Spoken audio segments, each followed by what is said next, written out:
আজকের এই শুভ দিনে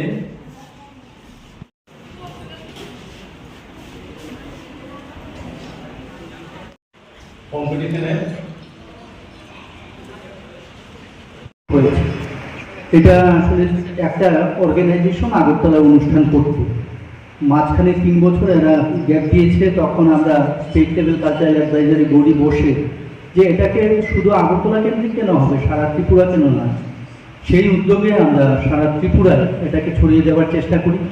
এবছর থেকে নতুন করে প্রয়াস হয়েছে যে এটা রাজ্যভিত্তিক হবে। গেছবার ছিল এটা শুধু জেলা ভিত্তিক, এখান থেকে জেলা থেকে যারা প্রথম হবেন তারা রাজ্যভিত্তিকে অংশগ্রহণ করবেন। হার জিত থাকবে, কিন্তু প্রয়াসটা হচ্ছে সবচেয়ে বড়। আর খোয়াই শহর নাটকের শহর, নাটকের জন্য খোয়াইয়ের একটা বিশেষ নাম রয়েছে, আগে ছিল, এখনো রয়েছে। তো সবাইকে আমি আবারও অভিনন্দন জানাচ্ছি, আপনারা সবাই অংশগ্রহণ করবেন। আপনারা জেনে খুশি হবেন ধর্মনগর জেলায়, মানে উত্তর ত্রিপুরা জেলায় গেলবার 32টি নাট্যদল অংশগ্রহণ করেছে। সেই জায়গায় আমরা কেন কম? এই জায়গায় আগেও হতো বাচ্চাদের নাটকের এই প্রতিযোগিতা, যেখানে 20টা 15টা 25টা, আমি নিজে বিচারক হয়ে এসেছি, দেখেছি। এখন কেন কম হয় জানি না, খামতিটা কোথায়? হয়তো কোনো জায়গায় খামতি রয়েছে, তার জন্য হয়তো আসছে না।